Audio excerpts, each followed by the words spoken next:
Y como dijimos, bueno, si estuvieron meditando esta palabra, era la de hoy. Y como dije, no podía dejar pasar esto, ¿no? O sea, tan tremendo. Y también pensando, ¿no? Porque esto nos recuerda de alguna manera para qué estamos en la iglesia, ¿sí? Porque hoy podía hacer la pregunta, ¿para qué estamos en la iglesia?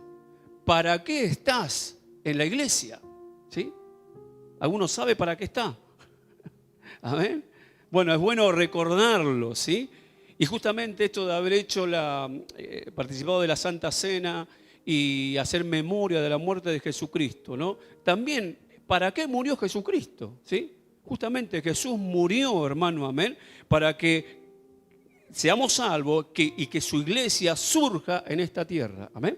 Entonces, cuando pensamos en esto, ¿para qué estamos en la iglesia? ¿Cuál es el propósito de estar en una iglesia, en una congregación? ¿Sí? Es importante tener en cuenta todas estas cosas. Y vemos que la palabra nos habla, bueno, podemos decir que en la iglesia, ¿para qué estamos nosotros? ¿Para qué llegamos? Primeramente para nosotros mismos, ¿sí? ¿Cuántos saben que necesitas estar en la iglesia de Cristo? Si no lo sabés, estamos en problema. ¿Sí? ¿Por qué? Porque en la iglesia de Cristo o a través de la iglesia de Jesucristo, nosotros conocimos la obra de Jesús en la cruz. ¿Sí? Pudimos conocernos con Jesucristo. Pudimos recibirle. ¿Sí? Si Jesús nos hubiera mandado a sus discípulos a predicar y los discípulos a sus discípulos y así todo el tiempo y haciendo discípulos durante cientos de años, hoy nosotros no hubiéramos recibido el Evangelio. Pero sin embargo, la iglesia continuó a pesar de persecuciones, a pesar de que el diablo quiso distorsionar la escritura, que han surgido sectas, que han surgido montones de cosas. La iglesia prevaleció a través de los tiempos. Y eso fue porque Dios guardó a su iglesia. ¿Cuántos saben que para Dios su iglesia es importante? Hasta el punto que la llama su esposa. ¿Sí? Hasta el punto que la llama su esposa. Así que imagínate si Dios no valora a la iglesia. Entonces yo pensaba en esto, ¿no? Primeramente para nosotros. Y luego, ¿para qué también estamos en la iglesia? Primeramente para recibir nosotros. Pero una vez que recibimos nosotros, es para que también nosotros compartamos con otros justamente a Jesucristo. El mensaje que nosotros hemos recibido. ¿Sí? Esa es la importancia de la iglesia. Para eso estamos también, y para que otros conozcan a Cristo. Para eso el Señor llama a hombres y mujeres para que se afirmen, se establezcan y luego también puedan transmitir a otros este mensaje. Porque fue como a Dios le plació. Para eso Dios instituyó a la iglesia de Cristo. Esa idea de cristianos ermitaños, ¿no? Que andan por ahí solos, yo no necesito a la iglesia, yo no necesito esto. Eso no es bíblico. No es bíblico. A no ser que te caigas de algún avión y te mire en una isla solo, abandonado. No es bíblico, amén. Porque el Señor mandó esto. Por eso ese es otro punto importante, ¿no? Que justamente es cumplir, como dice en el 14, ¿no? Y será predicado este evangelio del reino en todo el mundo para testimonio, dice, a todas las naciones, y entonces vendrá el fin. ¿Sí? O sea, el Señor mandó a predicar a todas las naciones el evangelio, ¿sí? Hay naciones o lugares que quizás todavía el evangelio no puede entrar por diferentes motivos, ¿sí? Pero fíjese que dice para testimonio. Ni siquiera dice que todo el mundo, hermano, se va a aceptar a Dios. Eso es una idea totalmente rara. El otro día leía algo de una cristiana, ¿no? Que decía, ponía esta frase, ¿no? Diciendo, Cristo no viene pronto. ¿Nosotros acabamos de cantar? Pronto viene Jesús, ¿no? Y decía, no, porque hasta que todos acepten a Cristo, el Señor no va a venir. Y que las cosas que pasan afuera, dice, no tienen nada que ver con lo que Dios quiere hacer con su humanidad. Vamos a ver que todas las cosas que están aconteciendo en el mundo son señales de que Cristo viene. Amén. Es tremendo. Y entonces nosotros tenemos esa tarea, nos delegó esa tarea de predicar el evangelio a toda persona, hermano. ¿Sí? Entonces otra pregunta, ¿no? Estamos en la iglesia para esto, primeramente por nosotros, pero también para predicarle a otros, para poder nutrirnos y predicarles a otras personas. Entonces la pregunta es, ¿le estás predicando a alguien? ¿Estás orando para él? ¿Tenés a alguien en la mira para decir, te voy a predicar? Estoy esperando el momento. ¿Estás observando como Messi la vista periférica, algo así? Y esperando el momento de actuar. Escuchaba ayer a un relator, algo así. Esperando su momento para actuar. Porque así debería estar un cristiano, hermano, observando y orando a ver a quién puedo salvar, a quién le puedo llevar el evangelio bendito. Porque para eso también soy parte de la iglesia. Y el Señor nos mandó a nosotros, nos encomendó la tarea y dijo, id y predicad. Por eso Él dice acá, y será de testimonio. Y que quizás la persona incluso no lo reciba, pero no va a poder decir, yo no sabía nada. Eso es lo que quiere decir. No es que todos se van a convertir. ¿Amén? Obviamente dice que Dios quiere que todos los hombres y las mujeres vengan al arrepentimiento, pero es decisión de cada hombre y cada mujer aceptar a Cristo o no, como lo hicimos nosotros. ¿Sí? Yo el otro día compartí algo y charlaba y me hacen acordar, ¿no?, de cuando yo recién me acerqué a la iglesia. Y una primera vez fue en una casa, ¿sí? En una reunión de jóvenes me invitaron, que hacían una casa, miraban una película, creo algo así, me invitaron. Y terminó la película, vi la película, todo, y cuando termina la película justo llegó el pastor. Obviamente me mandaron a hablar con él, ¿no? O lo mandaron a él a hablar conmigo, no sé cómo fue la cosa. Y bueno, obviamente el pastor me invitó a aceptar a Jesucristo. Y yo le dije que no, en este momento no, gracias. Y me fui, ¿no? Me fui a mi casa. Y así pasó. Y después en otros momentos también me predicaban y yo no, nada, hasta que, bueno, un día fui entendiendo ya, ¿no?, después de varias situaciones que me venían aconteciendo, de que, bueno, sentí que Dios me está llamando, digo. Voy a ver qué, y dije, voy a ver qué onda, ¿no? Hace 30 años atrás, amén. Y hace 30 años que todavía estoy en el camino de Cristo. ¿Me está escuchando? Entonces, ¿pero qué pasó? La iglesia fue la que se estaba moviendo, orando por los perdidos. Yo siempre contaba esto y después, bueno, ya había gente en la iglesia que ni me conocía y estaban orando por mí, como nosotros hoy muchas veces oramos. Y está bueno orar por sanidades, por enfermedades, perfecto, pero también oremos para que las personas conozcan a Cristo. Que cuando vos vayas a predicar a esa persona, Dios le abra los oídos, ¿sí?, como lo hizo con Lidia. Y que la palabra entre en su corazón y puedan recibir al Señor. Pero para eso hay que invertir tiempo, ¿sí? Como decía el himno que cantábamos, hay que trabajar. Trabajar, velar. Ese himno me encanta. Hace años que no lo cantábamos.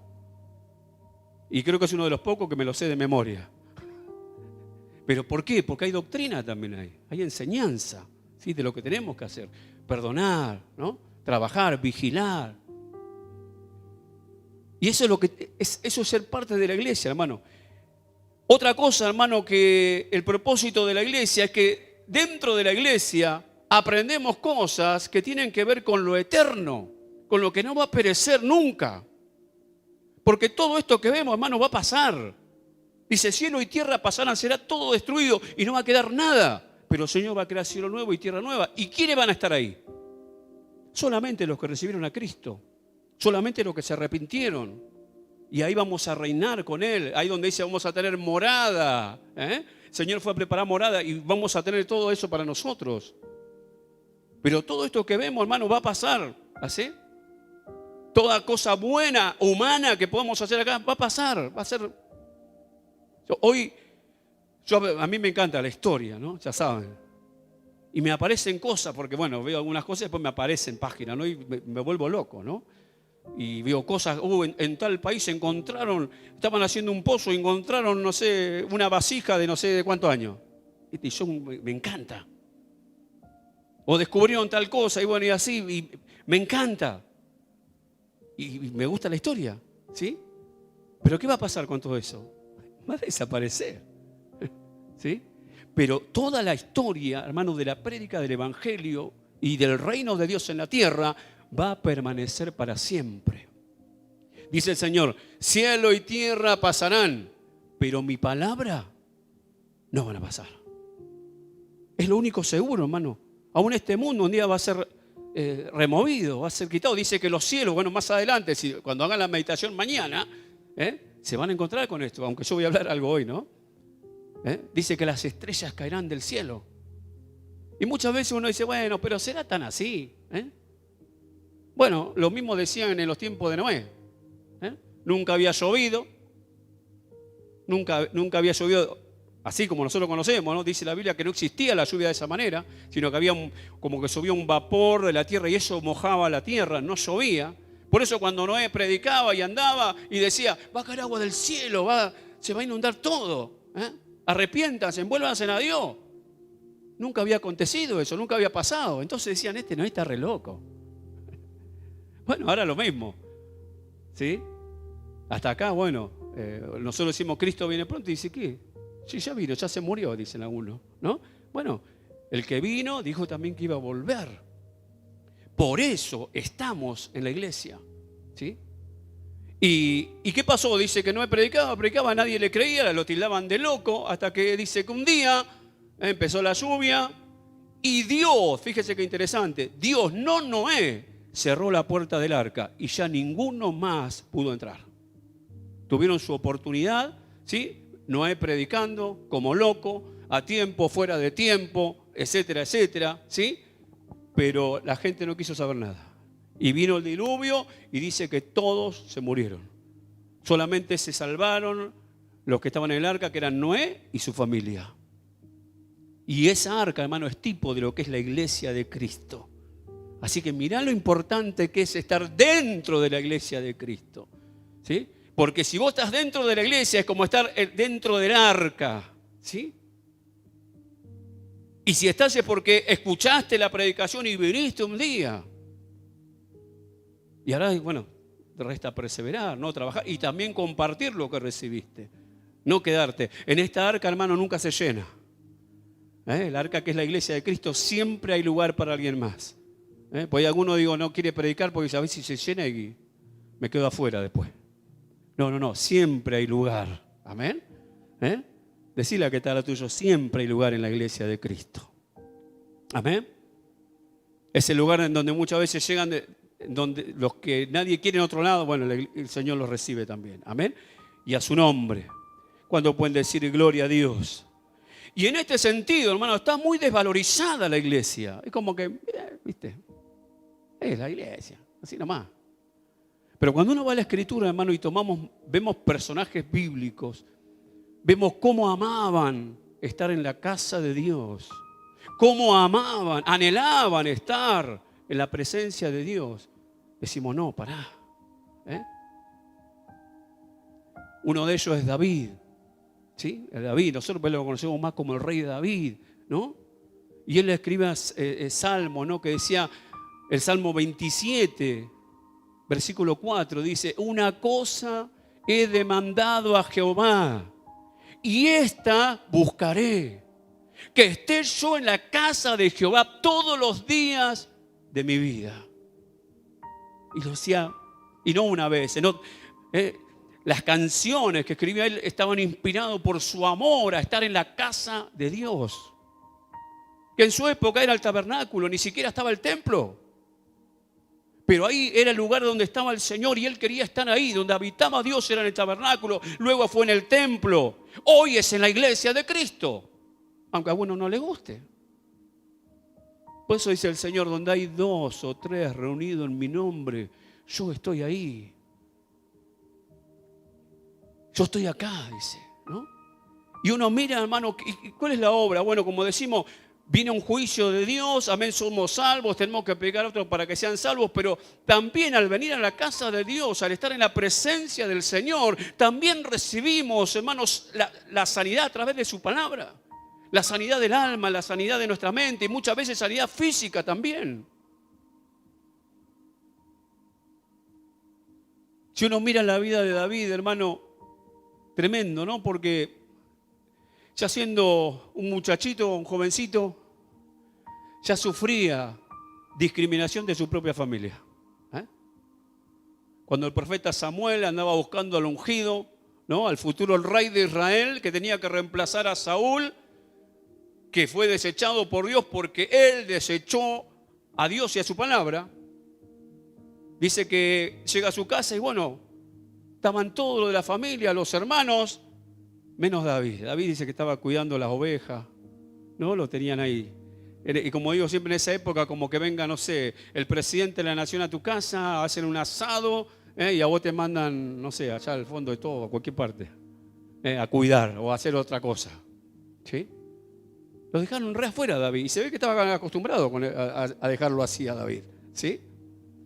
Y después también, aún del propio profeta de Dios, de Samuel, cuando empieza a mirar, dice que pasaban los hermanos de David, todos, y claro, eran todos grandotes, fornidos, tenían pinta de rey, porque en esa época el rey era un guerrero, hermano, tenía que salir a guerrear, no podía ser alguien medio debilucho, ¿viste? Como los principitos después que vinieron, ¿no? Que no hacían nada. No, ahí había que salir a combatir, había que pelear. Y dice que Samuel lo veía y decía, ay, este seguro que es, mirá que... Y el Señor le dice, no. Y el otro más, no. El Señor dice, no. Dice, no te guíes por lo que ven tus ojos. ¿No? Hasta que después dice, ¿pero qué? Falta uno. Y bueno, ¿y dónde se acordaron? Ah, sí, David, lo tenemos allá cuidando a las ovejas. Y cuando entra David, el Señor le dice, Él es. Él es. Y después miramos, hermano, la historia de David. O sea, que él, una persona que vivió sufriendo ese tipo de cosas. ¿Sí? Y que aún mientras le pasaban esas cosas y trabajaba cuidando las ovejas de su padre, ni siquiera eran de él, no eran su propiedad, eran de su papá. O sea que ahí también vemos que David era un joven obediente. Y tenemos salmos, hermano, escritos en esos momentos. David viendo su vara y su cayado, es la imagen del pastor, pero él viendo a Dios mismo, él pensando seguramente, así como yo cuido de estas ovejas, mi Dios cuida de mí. Un joven que tuvo comunión con Dios desde muy pequeño. Y así todo sufría cosas, pero siempre siguió adelante. Después lo vemos ya frente a Goliat. Todos los guerreros de Israel acobardados frente a Goliat. Y va David y aparece ahí, pequeño. Y encima de vuelta los hermanos lo agarran y dicen, ¿qué estás haciendo acá? Seguro que ya lo estaban retando. Y él, sin embargo, había ido por mandato de su papá, fue a ver a sus hermanos. Seguía siendo obediente a su padre. Seguía moviéndose bajo autoridad. Esto es un principio, hermano, del reino de Dios. Moverse bajo autoridad. Y dice que estando ahí, bueno, conocemos la historia, ¿no? Lo enfrentó a Goliat y bueno, y después cuando lo vio Goliat también dijo, no, lo menospreció también. O sea, pero como que David ya parece que venía acostumbrado, ¿no? Si te menosprecia a tu familia, ya después como, ¿no? No hay bala que te entre, ¿no? Ya está. Pero él confiaba en Dios y de vuelta dijo, Jehová te entregará en mis manos. Y cuando hablaba con Saúl decía, no, pero este es un hombre de guerra. Le decía, no, así como yo cuidaba las ovejas, enfrentaba al león, enfrentaba al oso, Dios me lo entregaba a mis manos, de la misma manera el Señor me lo va a entregar. Tiene una confianza tremenda. Y así lo vemos. Y después, bueno, termina venciendo, asume, llega a ser el jefe del ejército de Saúl. Y Dios le daba victoria por donde iba. Hasta que, bueno, entró en Saúl, ¿no? La envidia, los celos, y lo empieza a perseguir. Y se tiene que ir del palacio, de vuelta. De marginado ahora pasó a ser perseguido. Era un delincuente, digamos, perseguido, enemigo público número 1 de la nación de Israel, decretado por Saúl. Y conocemos la historia, de vuelta. Y en todo momento, hermano, él pasa del palacio a vivir en una cueva, pero en todo momento David seguía en comunión con Dios. No perdía su comunión con Dios. Y así lo vemos en toda la historia. Y es David el que dice justamente y anhela, ¿no? Y ama. Algunos dicen que en ese momento, claro, él no podía ir al tabernáculo, porque lo encontraban ahí y lo iban a matar. Pero ahí David decía, anhelaba, ¿no? Por eso una cosa he demandado a Jehová y esto busco, quiero estar en la casa de Jehová todos los días de mi vida. Y este David amaba, entendía lo que era estar en la casa de Dios, lo importante que era estar en la casa de Dios. Y después más adelante, bueno, en otros salmos también vemos, yo digo, David hizo escuela. Pues David sabe que fue el que también organizó toda la alabanza, ¿no? En el tabernáculo, fue él el que puso, ¿no? Era músico, bueno, y organizó todo, ¿no? Y quería que se haga de la mejor manera posible. organizó a los levitas y etcétera, etcétera. Aunque él no lo era, pero él fue el que lo hizo. Y tenemos muchas canciones, los salmos son canciones hechas por David, pero hay otros más. Y yo digo, David hizo escuela en este de amar a Dios, de amar a su casa. Y después hay muchos más, pero yo solamente tomé uno más que no es de David, justamente, ¿no? El Salmo 84, versículo 10, que era de Coré, de los hijos de Coré, donde dice: mejor es un día en tus atrios que 1000 fuera de ellos. Mejor un día en tus atrios que 1000 fuera de ellos. O sea, hizo escuela. Estos hombres también amaban, entendían lo importante que era estar en la casa de Dios. De vuelta, hoy la casa de Dios es la iglesia de Cristo. Así estemos en una carpa, así estemos no importa. Es la iglesia de Cristo. Y también dice luego, ¿no? Para inquirir, ¿no? Primero dice para ver la hermosura de Dios, ¿no? Para ver a Dios, la hermosura de Dios. Que podamos realmente ver las cosas hermosas que tiene Dios, ¿no? Cuando muchas veces el mundo te dice: esto es aburrido, esto no sirve, ¿para qué? ¿No? Y después dice: para inquirir, para preguntar, para saber, para aprender. Ese es el objetivo de la iglesia de Cristo. Para eso estamos. Por eso tratamos constantemente, hermano, de transmitir enseñanza, de poder adorar a Dios de diferentes maneras. A veces buscamos todas las formas, las maneras, porque esa es la función de la iglesia. Para nutrirnos nosotros, como dijimos al principio, y luego poder dar a otros también. ¿Para qué estamos en la iglesia? Y a su nombre. Entonces vemos las historias tremendas y vemos que David, hermano, fue sanado, fue fortalecido por Dios, ¿no? Pero él amaba a Dios, amaba la casa de Dios, eso era. Y ahí es donde recibís sanidad en tu interior. Siempre digo, la mejor sanidad interior, hermano, te la hace el Espíritu de Dios. Pero ¿cómo lo hacemos? Dice, bueno, ¿cómo somos llenos del Espíritu? Es orando, cantando, con cánticos, himnos espirituales, alabando al Señor en nuestros corazones. ¿Y dónde lo hacemos? Aleluya. Dice más adelante en el versículo 21 y 22, ya habla de otra cosa fuerte, ¿no? Que también me llamó la atención, ¿no? Dice en el versículo 21, porque habrá entonces, dice, gran tribulación cual no la ha habido desde el principio del mundo hasta ahora, ni la habrá. O sea, el domingo pasado también se hablaba un poquito de las tribulaciones, ¿no? Podemos hablar de tribulaciones como cosas cotidianas que nos pasan, ¿no? Pero esta manera se dice tribulaciones como nunca antes. Ni en toda la historia, ni después va a haber ese tipo, por eso dice, algunos mencionan como la gran tribulación, ¿no? Y dice, no ha habido. Y eso me llamó la atención, o sea, va a ser terrible, ¿sí? Va a ser terrible. Y por eso también la importancia de estar dentro de la iglesia de Cristo, de ser parte del cuerpo de Cristo, para que podamos estar fortalecidos cuando venga esta gran tribulación. ¿Sí? Es importante. Porque te digo, hermano, enseguida, cuando salimos de la iglesia, perdemos, ¿sí? Se pierde la fe, ¿no? Por eso también la importancia, ¿no? de estar. Dios nos conoce. Sí, Dios nos conoce. Aunque hay gente que por ahí se acerca al Señor o viene a la iglesia cuando está en problemas.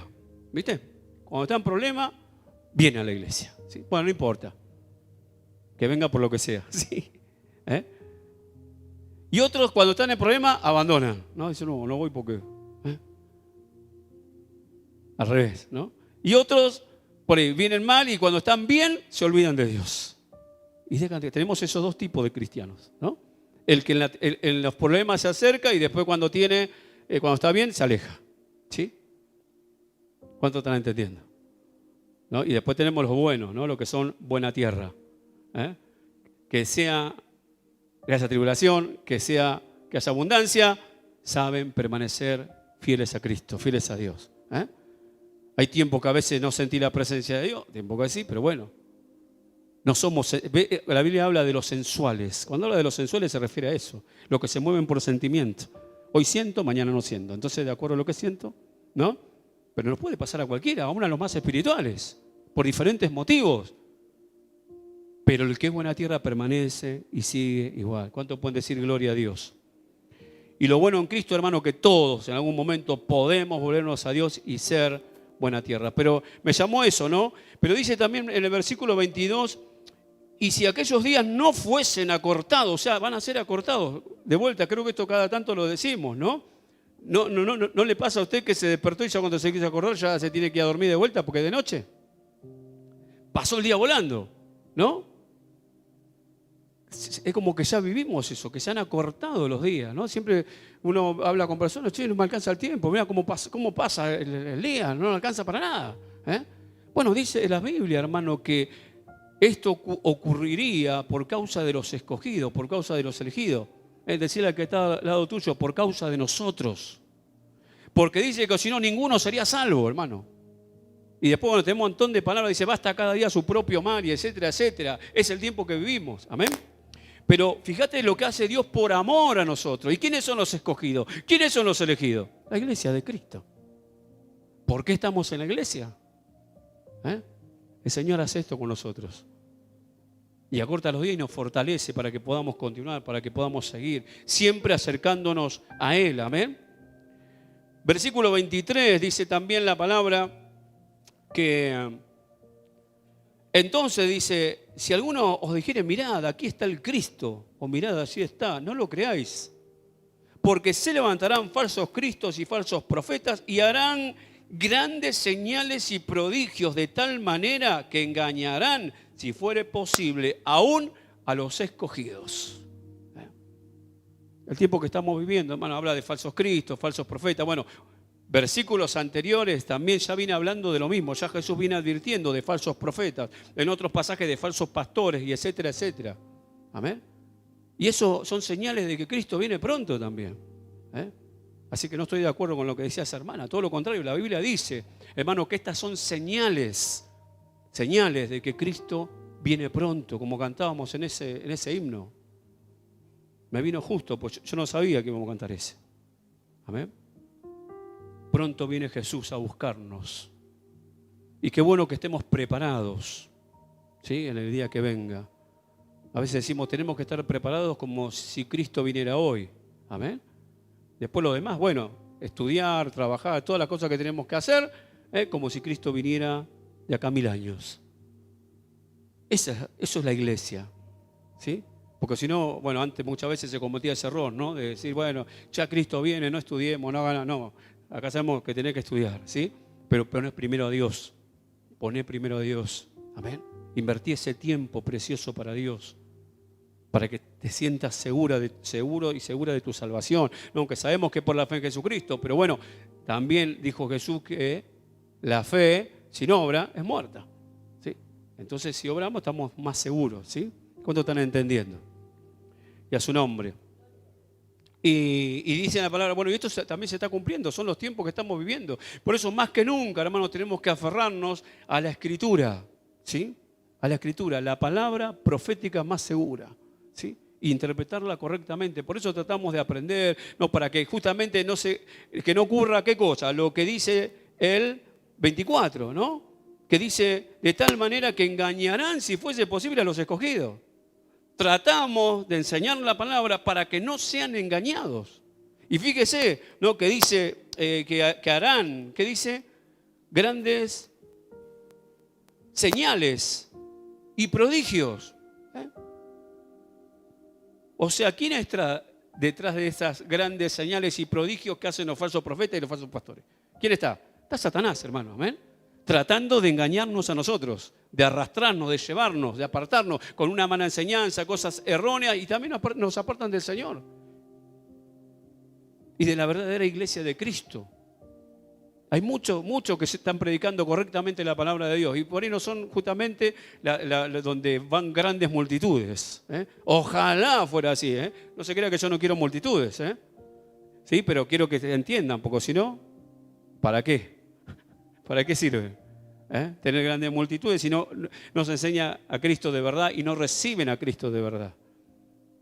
¿Cuánto pueden decir gloria a Dios todavía? Bueno, Cristo, hermano, nos enseña esto. El mismo Jesús, el mismo Jesucristo nos dice esto, ¿sí? Y dice en la palabra algo importante, ¿no? También, que lo dice, ¿no? En el versículo, creo que es uno de los más cortitos, ¿no? Versículo 25. Yo os lo he dicho antes. Ya les avisé, no van a poder decir que no sabían que iban a venir falsos cristos, falsos profetas, que iban a hacer prodigios, todas estas cosas. Porque yo ya se los anuncié.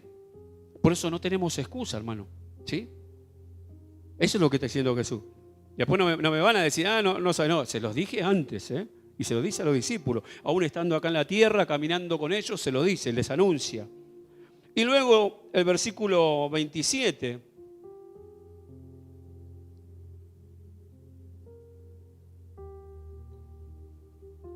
Dice justamente de la forma que va a ser, ¿no? Como un relámpago, como un relámpago, algo que va a ser rápido. Cuando venga ya el juicio, ¿no? Ya, el juicio de Dios, bueno, y ahí sí ya no va a ser que vamos a pasar alguna tribulación. Ahí ya, juicio. ¿A dónde vas a pasar tu eternidad? ¿O en el infierno o en el cielo? No hay términos medios. Y va a ser así. La destrucción de la tierra, etcétera, etcétera, como dicen las estrellas. Después, más adelante habla justamente de esto, ¿no? Que dice que las estrellas caerán del cielo. Aparecerá la señal del Hijo del Hombre, versículo 30. Dice, y entonces lamentarán todas las tribus de la tierra y verán al Hijo del Hombre viniendo sobre las nubes del cielo con poder y gran gloria. Amén. Dice resplandor en el versículo 29, y las estrellas caerán del cielo y las potencias de los cielos serán conmovidas. Eso va a ocurrir. Amén. Y en este pasaje del 28 dice, porque donde quiera que estuviera el cuerpo muerto, allí se juntarán las águilas, ¿no? Bueno, es medio complicado por ahí la forma, ¿no? O de comprenderlo, ¿no? Por eso hay otras traducciones que por ahí lo traducen un poquito mejor, ¿no?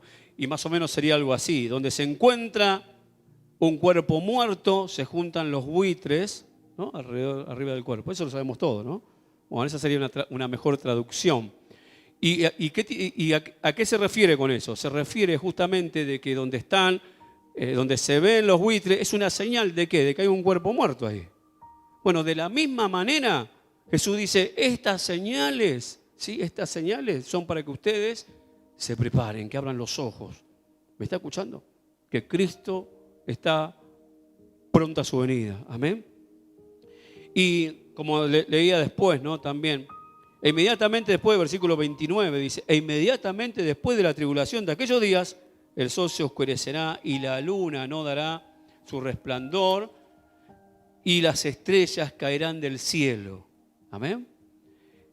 Versículo 31, fíjese lo que dice, ¿no? Cuando ocurra todo esto que va a acontecer, dice, y enviará sus ángeles con gran voz de trompeta y juntarán a sus escogidos de los cuatro vientos, desde un extremo del cielo hasta el otro. De la higuera, aprender la parábola, cuando ya su rama está tierna y brotan las hojas, sabéis que el verano está cerca. De vuelta, otra señal, da ejemplo, todas estas cosas que acontecen, hermano, en el mundo, son señales de que Cristo viene pronto. Amén. Ya cuando estaba el tema de Rusia con Ucrania, que todo eso, ¿cuánto? Ya hace más de un año. Ya muchos decían, ya está, listo, ¿no? Porque está aquel tema de que si Rusia toca un botón o Estados Unidos, bueno. Dice que diluvio no va a haber más, pero está reservado para el fuego, dice la palabra también. Bueno, ahora pasó, como sigue pasando y pasando, ya se calmaron de vuelta. Ya está, debe ser que Cristo no viene. Pero son señales, hermanos. Jesús dijo, no es que va a acontecer, pero son señales de que está cerca. Por eso dice, aprendan, da el ejemplo de los buitres, cuando hay un cuerpo muerto, como una señal. Del ejemplo de la higuera, dice también, es como una señal. Cuando ve que está floreciendo, creciendo de alguna manera la rama, dice, señal de que viene tal cosa. Aprendan, dice el Señor. O sea, el Señor nos lleva a ver las señales, ¿sí? A que observemos. Pero fíjense lo lindo, ¿no? Del 31, que dice que cuando acontezca esto, ya al final, el Señor enviará a sus ángeles a buscar a quienes, ¿A quiénes? A sus escogidos. ¿Y quiénes son? Son los de la iglesia. No va a buscar a otros, a sus escogidos. La palabra escogido es justamente sacar no sé, de un montón, es como sacar a a aquel. Eso es escoger. Y eso es lo que van a hacer los ángeles del Señor cuando llegue ese momento. Y dice a los cuatro vientos, de un extremo al otro, y con voz de trompeta van a sonar y dice que estos ángeles van a ir a buscar. Y ahí es donde dice que el Señor nos llevará juntamente con Él. ¿Sí? O sea, unimos con esto de que dice que en un instante se llevará. Bueno, ¿quién nos va a llevar? Un ángel. Me acuerdo de una canción de un hermano que ya partió con el Señor hace muchos años. Y él decía, ¿no? Hablando de la venida de Cristo, y decía: veo que un ángel viene hacia mí, veo que un ángel viene hacia mí. Cristo ha vuelto y me lleva a su mansión. Eso es el objetivo de la iglesia. Para eso estamos en la iglesia, hermano. Por eso digo la importancia de ser parte del cuerpo de Cristo, de afirmarnos en el cuerpo de Cristo.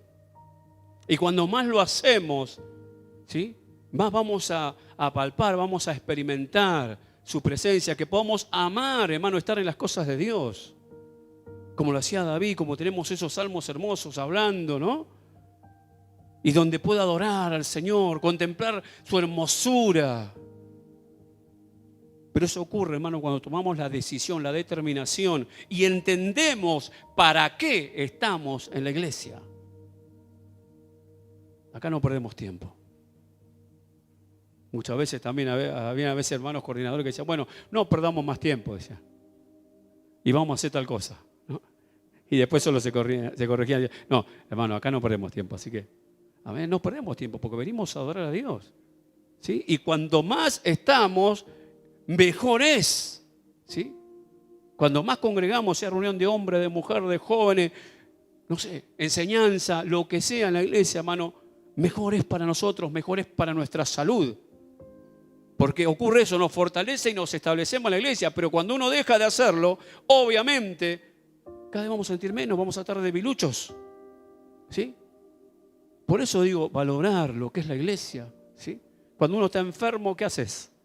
Y vas al médico. Y está bien, haces bien, ¿o no? Bueno. Y a veces nos solucionan y a veces nos complican más las cosas, ¿no? Porque a veces se equivocan los médicos también, son humanos. Pero nuestro Dios no se equivoca, ¿sí? Y cuando vamos a Él sabe exactamente, hermano, qué es lo que necesitamos, ¿sí? Y eso es algo que tenemos que aprender, confiar. David también tenía eso tremendo, hermano, aún en los momentos difíciles, porque pasó momentos difíciles, luego también tuvo momentos de enfermedad y los tenemos en los salmos, porque él ahí vuelca lo que él le está aconteciendo. Pero confío, dice en el Señor. Él es mi roca, mi fortaleza, pero tenemos un montón de cosas, de palabras demostrando su confianza en Dios. Una entrega total. Y aun cuando falló, fue a los pies de Cristo, fue a los pies de Dios, pidiendo perdón y sabiendo que Él lo podía restaurar. Y Dios lo hizo. Mirá que pasó cosas, David, Ya siendo padre, su hijo se levanta queriendo matarlo. Pasó cosas. Le sacan a su esposa. Conozco la historia de David, es tremenda. Le sacan la esposa. Lo expulsan. Y después cuando quiere volver con su esposa no quiere volver con él. Otro rechazo más. Mirá que, por eso, si profundizamos en la vida, hermano, de varios personajes de la Escritura, vamos a ver, ¿no? Y sin embargo David siguió y Dios lo contuvo, lo fortaleció, lo animó y siguió y cumplió con el propósito de Dios en esta tierra. Y nosotros hoy muchas veces cantamos sus canciones. Hablamos de su vida, de su fe, de su confianza. Qué bueno que también a nosotros nos puedan recordar, ¿sí? Los que nos siguen o nuestros hijos. Que nos puedan recordar, bueno, mirá, nos llevó a la iglesia. Esta nos llevó a la iglesia. medio a los empujones, quizás no sé, pero nos llevó a la iglesia. Nos transmitió la fe en Dios. Y por eso hoy nosotros podemos seguir. A muchos de nosotros, como a mí me ha tocado cortar, hermano, con maldiciones familiares que se venían repitiendo de generación en generación. Pero un día acepté a Cristo y eso se cortó. Porque eso también se transmite a los hijos. Pero alguien se tuvo que forzar, yo me tuve que forzar, tuve que luchar, tuve que perseverar a pesar de que en mi propia familia, cuando uno pensaba que te iban a recibir ahora, que estabas mejor, y no, rechazo por el Evangelio. Y seguir igual, y seguir igual.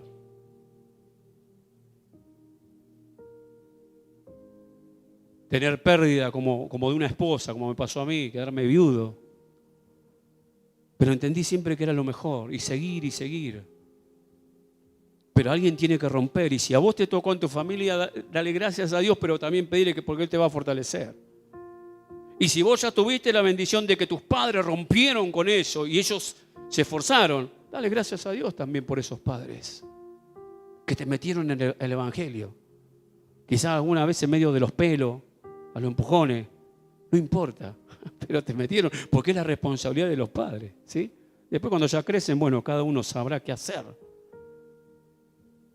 Pero eso es ser la iglesia de Cristo, para eso estamos, ¿sí? Porque en todos esos momentos difíciles, aun cuando uno los vive, hermano, a mí me pasó y tuve siempre esa bendición, yo digo es una bendición, de querer estar en la casa de Dios.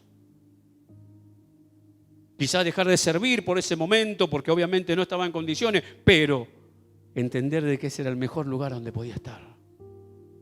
¿Y por qué? Porque el Señor se mueve, hermano, dentro de su iglesia. Y estar siendo igual, a pesar de estar desanimado, dolido, con el corazón roto.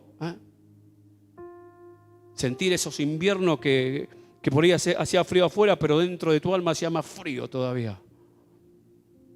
Pero entendiendo de que estar en la iglesia era lo mejor. Y así pude seguir, así pude levantarme. Y Dios lo ha hecho a través de la historia, hermano, con todos los siervos que tenemos en la Escritura. Muchos les ha pasado. Pero entendieron de que estar en Dios es lo mejor. Es lo mejor. Y Él es fiel y verdadero. Él no nos rechaza. Él no nos deja fuera. Él nos llama constantemente. Y nos quiere bendecir.